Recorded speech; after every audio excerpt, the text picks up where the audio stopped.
ओम नमः शिवाय। हर हर महादेव। जय महाकाल। कैसे हैं आप लोग? आशा करते हैं महादेव की कृपा से आप लोग ठीक होंगे और हम महादेव से यही आग्रह विनती करते हैं कि आपका जीवन सुखमय हो और आपकी इच्छा मनोकामना पूर्ण हो। आज के दिन कोई भी व्यक्ति, चाहे स्त्री हो चाहे पुरुष हो, भगवान शिव को विधि पूर्वक, इस बात का विशेष ध्यान रखें, विधि पूर्वक बेलपत्री पर शहद और चंदन लगाकर उनको समर्पित कर देता है। उसके घर से सारी दिक्कतें, सारी परेशानियां आसानी से समाप्त हो जाती हैं। चाहे उसके घर में कितनी बड़ी दिक्कत परेशानी क्यों ना चल रही हो, चाहे उसके घर में धन से जुड़ी कोई समस्या हो, उसके घर में धन आ ही नहीं रहा हो, कितने माताएं बहनें और भाई बंधु तो यह उपाय धन से जुड़ी समस्याओं से छुटकारा पाने के लिए करते हैं। तो अगर आपके घर में धन से जुड़ी कोई भी समस्या हो, कोई भी दिक्कत हो, तो आप यह उपाय कर सकते हैं। या अगर आपके घर में किसी का तबीयत खराब हो, आप लाख दवा दुआ कराकर थक गए हो, तो आप यह उपाय एक बार मात्र करके आप कोई भी बीमारी हो, कोई भी निंदा हो, आसानी से उसे समाप्त कर सकते हैं। तो आपको यह उपाय कैसे करना है, कहाँ करना है और इसकी सही विधि क्या है, हम आपको इस वीडियो में बेहद विस्तार से बताएंगे और समझाएंगे भी। तो आप इस वीडियो को बेहद ध्यान से देखें और पूरा देखें। बताने से पहले आपको बता दें, अगर आप भोलेनाथ के सच्चे भक्त हो तो इस वीडियो को जरूर लाइक कर दें और चैनल को सब्सक्राइब करके बेल आइकन दबा लें। आपको इस उपाय के लिए सबसे पहले क्या करना है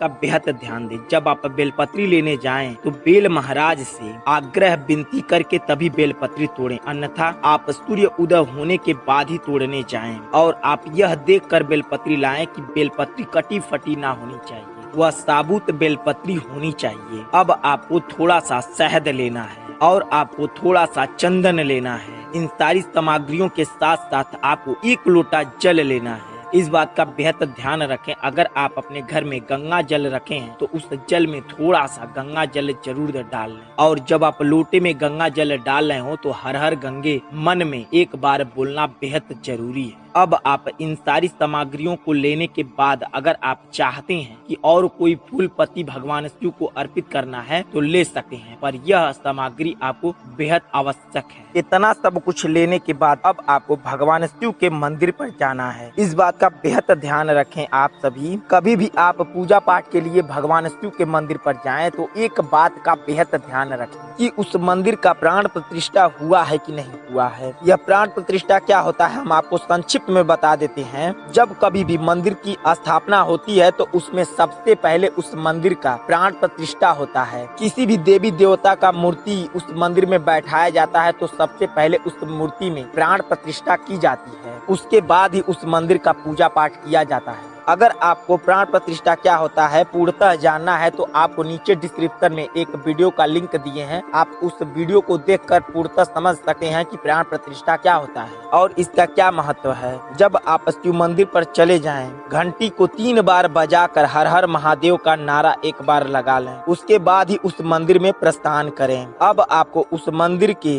द्वार से थोड़ा सा उत्तर साइड सारा सामग्री रखकर भगवान शिव का मनन कर लें। उसके बाद आप भगवान शिव के सम्मुख बिल्कुल बैठ जाएं। इस बात का बेहद ध्यान रखें, जब आप शिवलिंग के सामने बैठ रहे हो तो आपका मुख बिल्कुल पूरब की दिशा की ओर होना चाहिए। अब आपको सबसे पहले तीनों बेलपत्री को अपने सामने रख लेना है और उस पर थोड़ा सा चंदन और शहद को मिलाकर उस बेलपत्री पर आपको ओम बनाना है। जब आप बेलपत्री पर ओम बना लें तो उस तीनों बेलपत्री को एक साइड में रख दें। उसी चंदन और शहद के मिश्रण से आपको शिवलिंग पर ओम बनाना है। इस बात का बेहद ध्यान रखें, जब आप शिवलिंग पर ओम बना रहे हो तो आपके मन में ओम की गूंज होनी चाहिए और कोई भी अवधारणा आपके मन में नहीं चलनी चाहिए। ओम की गूंज के साथ आपको शिवलिंग पर ओम बनाना है और कम से कम आप 11 बार ओम बनाएं। और ओम कैसे बनाना है इस बात का बेहद ध्यान रखें। सबसे पहले आपको अपनी उंगली पर शहद और चंदन लगा लेना है और एक बार शहद चंदन लगाने पर शिवलिंग पर आपको पूरा ओम बना देना है। ऐसा नहीं करना है कि थोड़ा सा शहद चंदन लगाएं, आधा ओम बनाएं, फिर लगाकर पूरा ओम बनाना है। ऐसे नहीं, आपको एक बार शहद और चंदन लगाकर पूरा ओम बना देना है। इतना सब कुछ करने के बाद अब आपको तीनों बेलपत्री उठाना है और अपने हाथों पर रखकर ओम नमः शिवाय का जाप करना है और कम से कम आपको 11 बार ओम नमः शिवाय का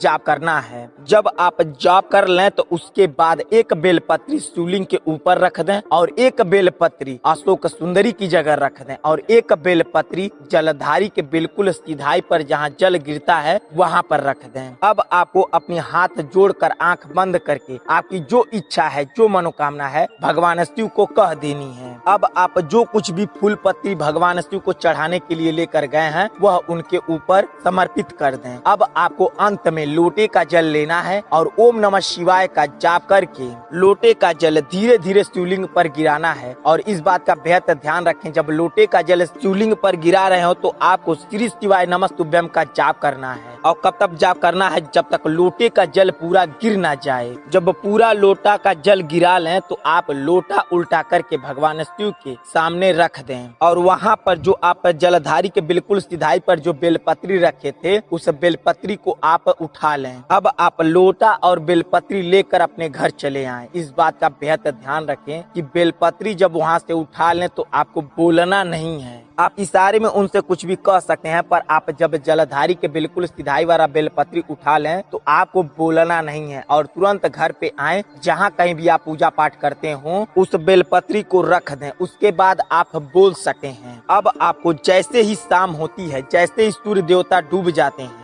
जो लालिमा थोड़ी बहुत छाई रहती है, उसी समय आपको सबसे पहले थोड़ा सा काला तिल ले लेना है और साफ सुथरा तिल का तेल ले लेना है। इन दोनों सामग्रियों के साथ साथ आपको एक मट्टी का दिया लेना है और आपको एक बाती ले लेनी है। इन सारी सामग्रियों को लेकर आप माता तुलसी जी के पास चले जाएं। अगर आपके घर में माता तुलसी जी ना हो तो उसके लिए भी हम आपको बताएंगे कि आप यह उपाय कहाँ करेंगे और उसको कैसे करेंगे। तो इसलिए इस वीडियो को बेहद ध्यान से देखें और पूरा देखें। जब आप माता तुलसी जी के पास चले जाएं तो सबसे पहले आपको क्या करना है? सबसे पहले आपको काला तिल थोड़ा सा माता तुलसी जी के जड़ में डाल दें। तिल डालने के बाद आपको हाथ जोड़कर आंख बंद करके माता जी से आपको अपनी सारी दिक्कतें बता देनी है। अगर आपको कोई दिक्कत है तो उनको बता देनी है। अगर आपकी कोई इच्छा मनोकामना है तो उनको बता देनी है। अगर आपका कोई काम अटका पड़ा हो तो भी उनको बता देनी है। अब आपको 2 दाना तिल लेना है और ऐसी जगह रखना है जहां आप दीपक रख सकें। 2 दाना तिल का रखने के बाद उसके ऊपर ही दीपक रखना है। इस बात का बेहद ध्यान रखें। तिल का 2 दाना आप रख दें, उसके ऊपर दीपक रख दें। उसके बाद उस दिए में तिल का तेल डालें। अब जो आपके पास बाती बची है वो उस बाती को लेकर माता तुलसी जी के जड़ को अच्छी तरीके से उसमें छुआ दें। छुआने के बाद वह बाती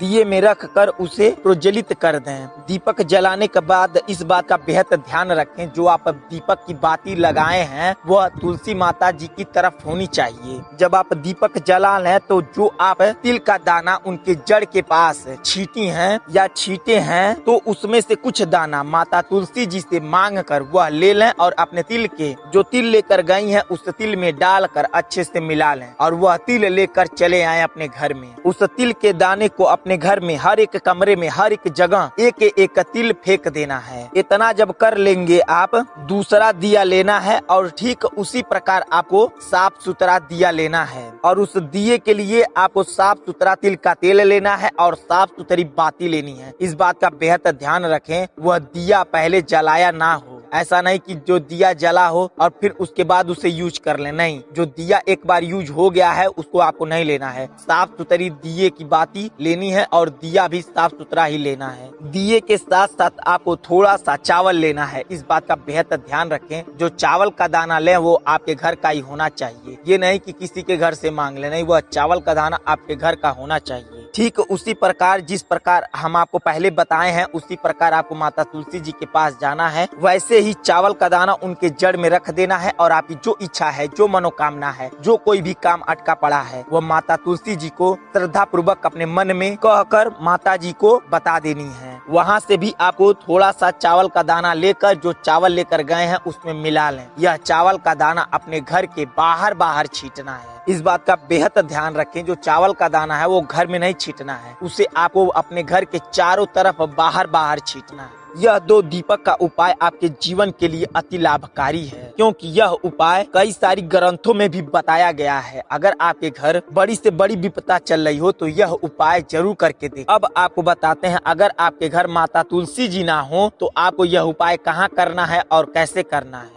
इस उपाय के लिए आपको अपने घर से सबसे नजदीक जो कोई भी मंदिर हो, चाहे किसी भी देवी देवता का मंदिर हो, आपके घर से जो सबसे नजदीक पड़ता हो उस मंदिर के पास चले जाएं। उस मंदिर से सबसे नजदीक जो फल देने वाला पौधा हो, जो फल देने वाला पेड़ हो, उस पेड़ के पास जाकर वहां पर यह उपाय कर सके। हाँ, इस बात का बेहद ध्यान रखें, जब आप मंदिर पर जाएं तो सबसे पहले जिन किसी का भी मंदिर हो, चाहे माता जी का हो चाहे भोलेनाथ का हो, आप उस मंदिर पर जाके अच्छी तरीके से पूजा पाठ कर लें। तब उसके बाद किसी भी वृक्ष के पास आप यह उपाय कर सकें।